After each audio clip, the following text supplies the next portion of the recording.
Recently, aerial footage taken by a netizen in Guangxi showcased the vast expanse of the Foxconn Industrial Park in Nanning, which is now eerily deserted.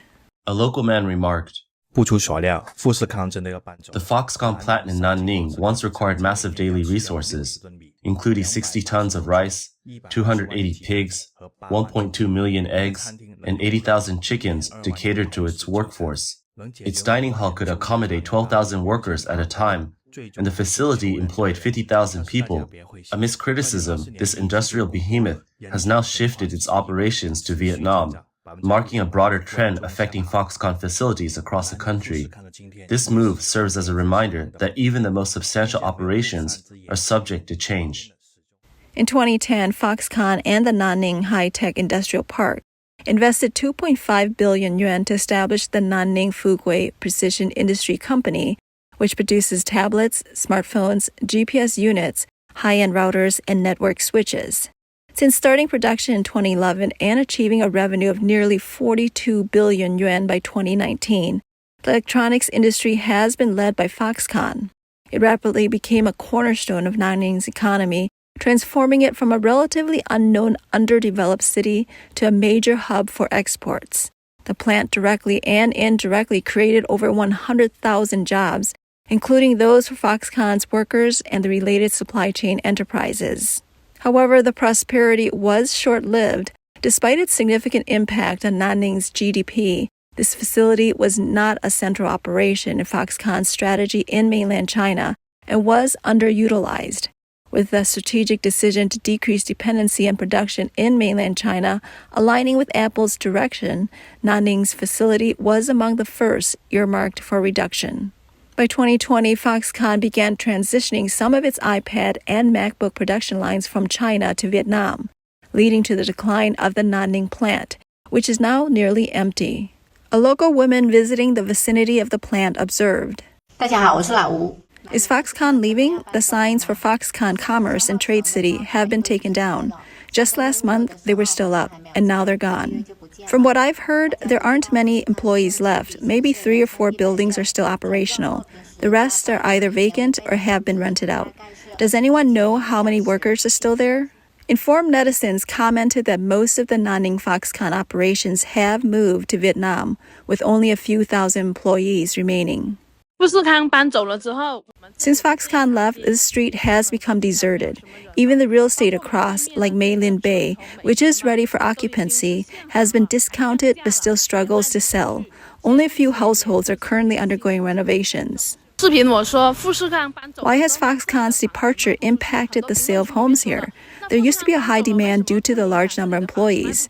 Now with nobody around, who would want to purchase a home here? Foxconn's fate in Guizhou mirrors that of Nanning. The factory located in the Guiyang area was one of Foxconn's 9 major factories in China and a key investment attraction project for Guizhou province since 2014. At its peak, it employed over 30,000 people and produced a total output of 100 billion yuan in 2018, making it the largest enterprise in Guizhou. Targeting a youthful workforce with stable incomes, the surrounding service industries, including dining, supermarkets, apparel, and barbershops, flourished. During the peak, transfer fee for commercial spaces reportedly exceeded 100,000 yuan. The local real estate market also experienced a boom. Ultimately, Guizhou could not retain Foxconn. The factory has ceased production, with equipment moved to Vietnam and India, leaving behind vast empty buildings as a testament to its past prosperity. With the departure of the major factory, a widespread economic downturn followed. Guizhou, known for its economic struggles, faced a significant financial blow with the loss of Foxconn, compounded by a lack of comparable industries to fill the void. Last year, news of local debt crisis emerged. Foxconn's exit deeply affected the local employment landscape, as noted by the owner of a local HR company who had previously recruited for Foxconn. Have you ever worked in a factory? Do you know what it feels like to get paid on the 7th? or to receive wages before the holidays? Do you understand how gratifying it is to have a salary? Do you realize how many jobs Foxconn has provided in Guizhou? The absence of major manufacturers like Foxconn keeps local wages low due to the lack of competition. Most residents, constrained by family responsibilities, are unable to relocate and are forced to seek employment locally at ever-decreasing rates.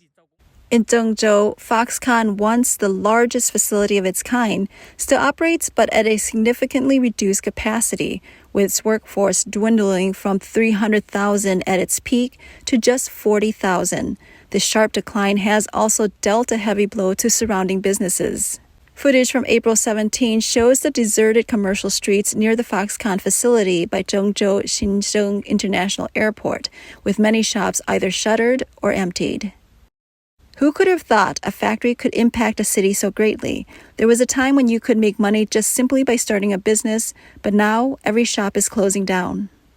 Netizens highlighted that while many in Henan criticize Foxconn, they failed to recognize the substantial efforts made by the government to bring such an investment to the area.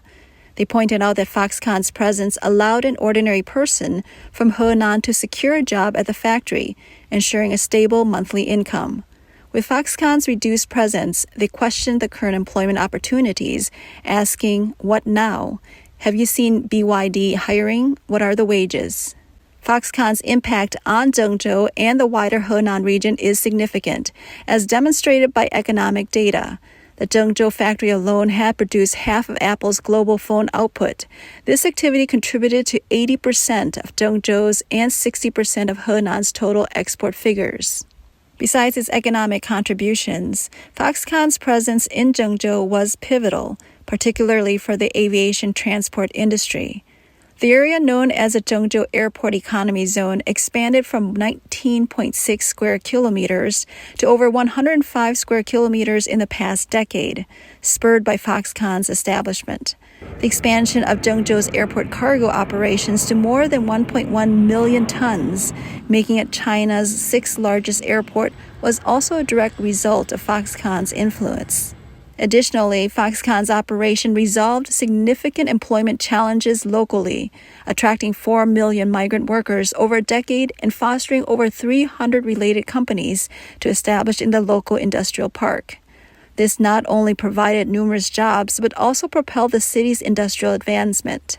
Previously, Henan experienced a massive outflow of rural labor to other provinces annually, which constrained local industrial growth. Foxconn fundamentally altered the local employment landscape, but its gradual withdrawal raises concerns about who will absorb the vast numbers of workers it once employed. In Chengdu, another major Foxconn facility recently stopped recruiting for the first time in 2024 due to incomplete order recovery, signaling troubling times ahead for the workforce. Foxconn's resizing or withdrawal from mainland China is closely tied to Apple's strategic realignments. Recent data from Counterpoint, a global technology market research firm, reveals a significant decline in Apple's smartphone performance in China. As of April 23rd, Apple's smartphone shipments in China fell by 19% in the first quarter of the year, marking its poorest performance since 2020. Additionally, Apple's market share in China decreased from 19.7% a year ago to 15.7% in the first quarter, positioning it third in the market, closely aligned with Huawei. In January, Apple employed rare discounts to boost sales of its iPhone 15 series in China, cutting prices by $180.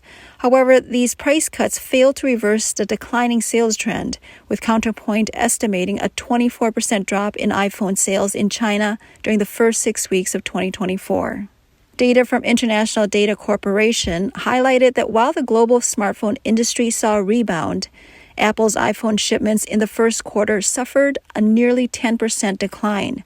This was primarily due to the downturn in the Chinese market, which is Apple's largest market outside the U.S.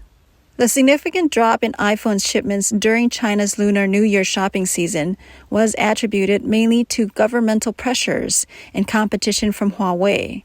Last September, U.S. media sources reported that the Chinese government had expanded iPhone usage bans to government-backed institutions and state-owned enterprises.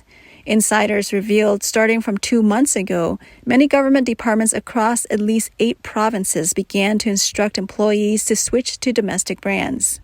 Last August, Huawei launched its Mate 60 smartphone, which, with overt media promotion and covert substantial support from Chinese authorities, this significantly boosted its sales in the domestic market and encroached on Apple's share of the high-end smartphone segment.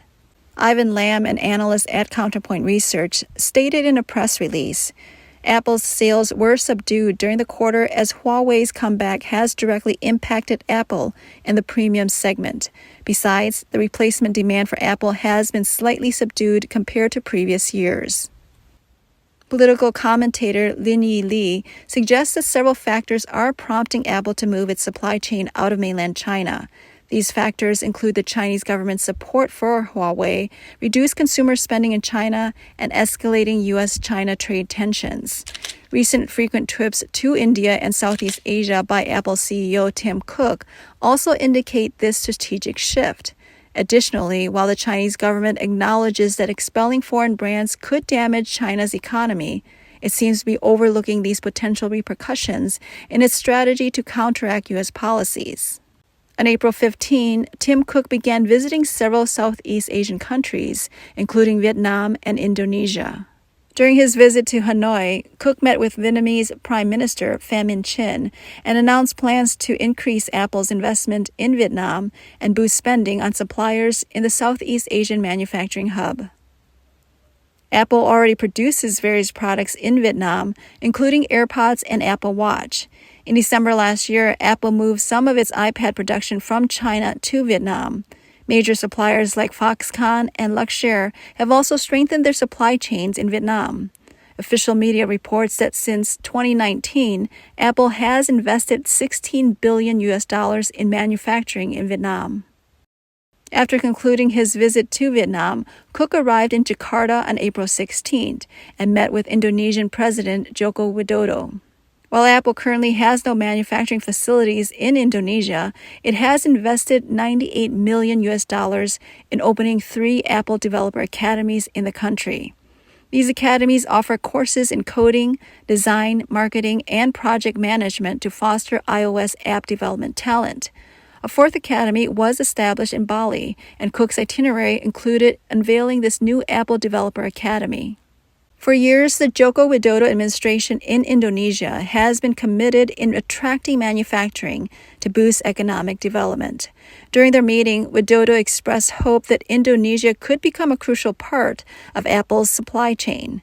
Cook responded that Indonesia has enormous investment potential, and he would seriously consider establishing production facilities there if Apple plans new production bases in the future. Southeast Asia's proximity to China offers a foundation for shifting supply chains and even allows for rapid transportation of some supply chains that cannot be relocated, offering Apple a cost reduction advantage. Chris Miller, associate professor at Tufts University, noted that in response to China's economic slowdown and the government's ongoing efforts to favor domestic brands over foreign companies, Apple is exploring alternative manufacturing strategies. Cook's visits highlight Apple's increasing focus on Southeast Asia. The company's intention to expand investments in Vietnam and explore manufacturing options in Indonesia suggests a continuing trend of moving production away from China. This shift primarily involves relocating contractors such as Foxconn, although it is unclear which Chinese Foxconn facility might be affected next. The ongoing relocation of Foxconn from China continues to spark controversy on Chinese social media. Influenced by Chinese government narratives, many Chinese people have looked down upon Foxconn as merely a contract manufacturer and a sweatshop. However, industry insiders are well aware of Foxconn's value, which, in some respects, is comparable to any major Chinese enterprise, including government-promoted giants like Huawei and Alibaba. We see that each Foxconn factory has been a pillar industry locally, making significant contributions to local GDP and exports. As a labor-intensive enterprise, Foxconn has provided millions of job opportunities over the years, offering valuable and reliable employment for China's rural youth. The downstream and service industries driven by Foxconn have made countless contributions to the Chinese economy.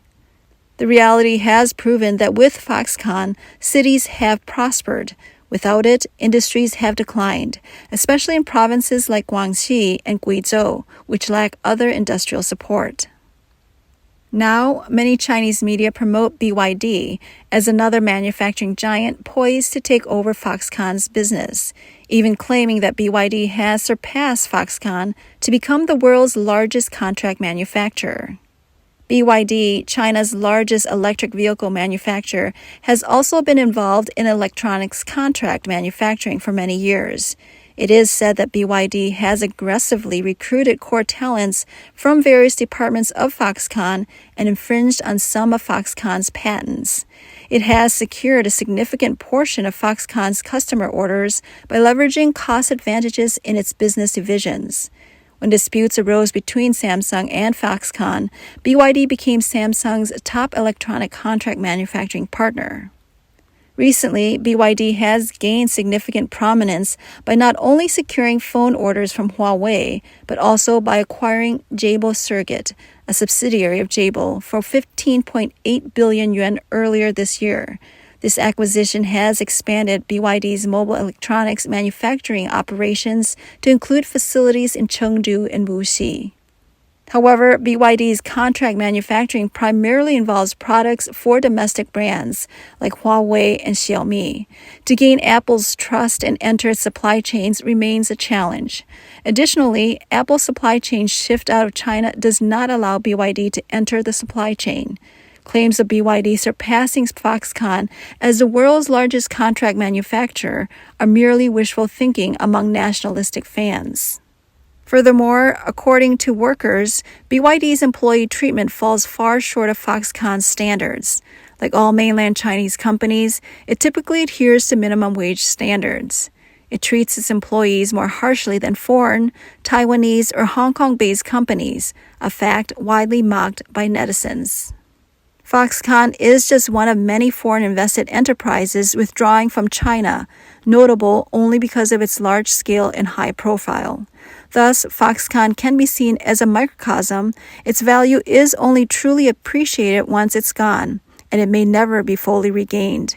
The current situation in Guangxi and Guizhou post-Foxconn likely foreshadows the future of China.